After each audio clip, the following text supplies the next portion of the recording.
G7 का 3 रोज़ा अहम इजलास जापान के शहर हिरोशिमा में शुरू हो रहा है, जिसके लिए रुकन ममालिक के सरबराहान की आमद का सिलसिला जो है वो शुरू हो चुका है। तो 3 देशों की यात्रा पर आज से रवाना हुए हैं प्रधानमंत्री नरेंद्र मोदी। जापान, इसके बाद पापुआ न्यू गिनी और फिर ऑस्ट्रेलिया। तो यात्रा का जो पहला पड़ाव है, जो पहला चरण है, वो है जापान। ये हम देख सकते हैं दृश्य। प्रधानमंत्री नरेंद्र मोदी जापान के हिरोशिमा में पहुंचे हैं, जहां वो G7 शिखर सम्मेलन में भाग लेंगे। जापान के प्रधानमंत्री के साथ द्विपक्षीय वार्ता भी करेंगे प्रधानमंत्री, और G7 शिखर सम्मेलन में भाग ले रहे अन्य नेताओं के साथ भी द्विपक्षीय बैठकें करेंगे।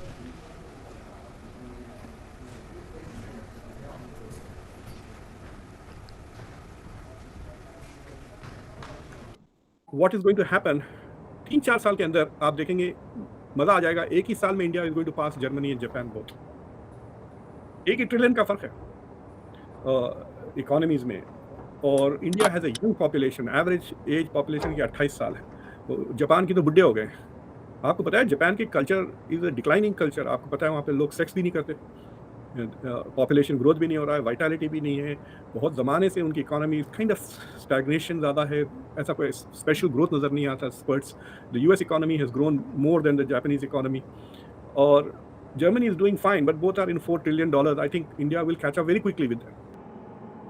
नमस्कार दोस्तों, स्वागत है आपका Karma post digital media channel new राष्ट्र के नाम। जापान से जहां पर प्रधानमंत्री नरेंद्र मोदी G7 समिट में हिस्सा लेने के लिए जापान पहुंच चुके हैं।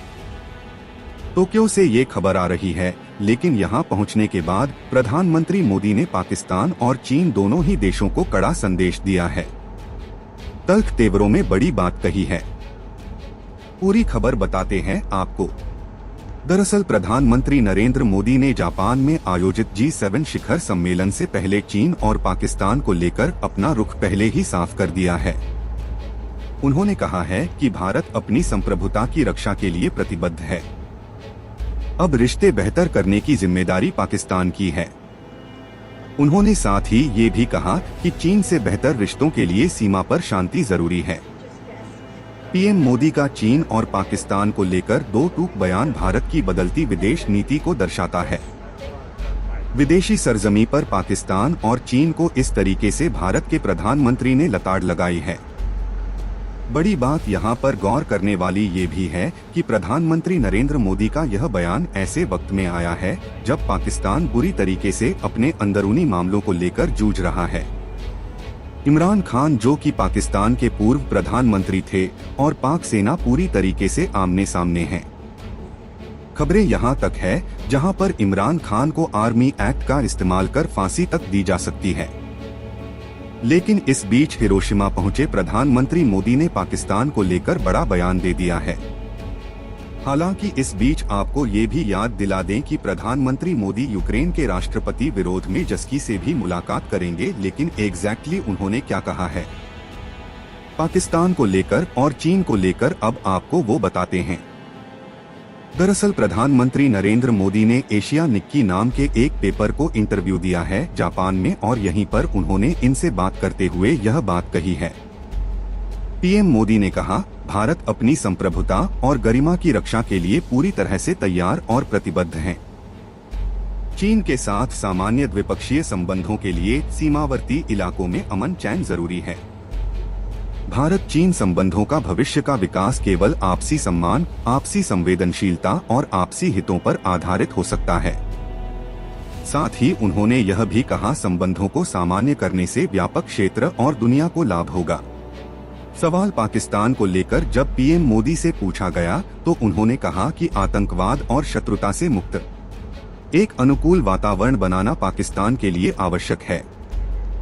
इस संबंध में आवश्यक कदम उठाने की जिम्मेदारी पाकिस्तान की है। तो यहाँ पर इशारों में उन्होंने बता दिया कि फिलहाल वक्त की मांग ये है कि पाकिस्तान के लिए ज्यादा जरूरी है कि आतंकवाद से और जो शत्रुता द्वेषपूर्ण जो वातावरण उसे बना रखा है उससे उसे मुक्ति लेनी होगी।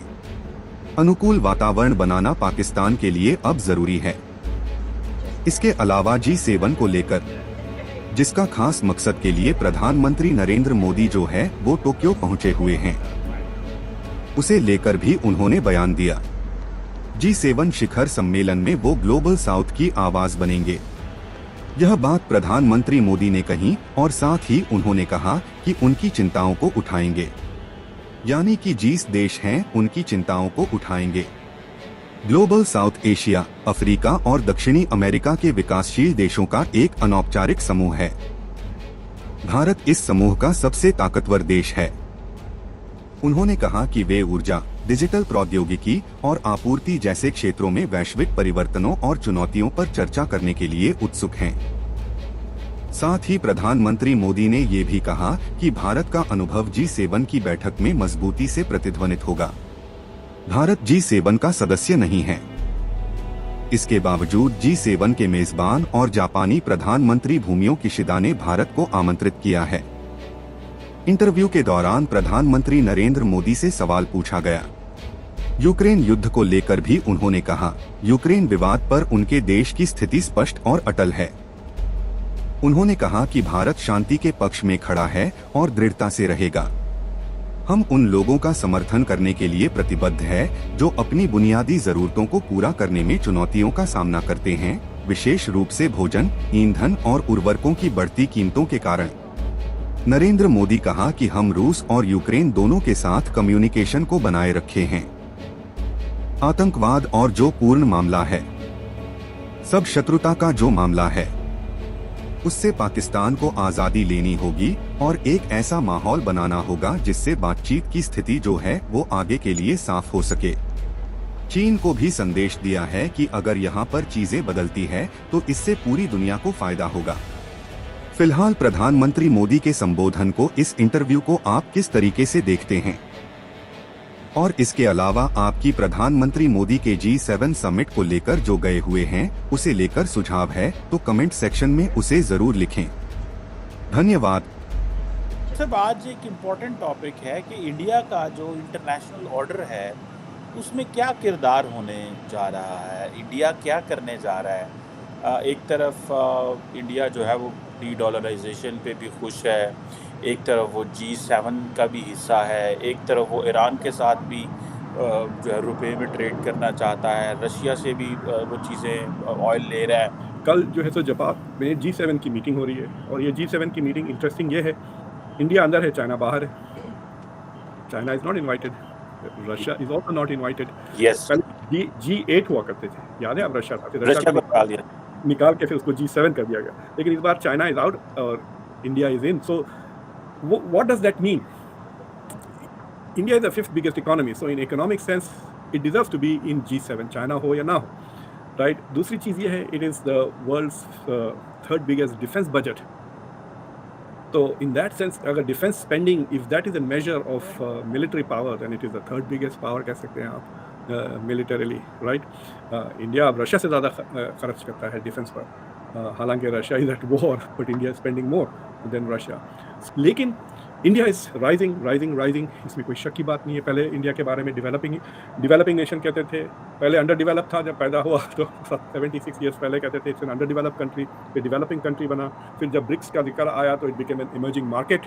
अब इंडिया के बारे में जब बात करते हैं people right rising power, global power, इस तरह।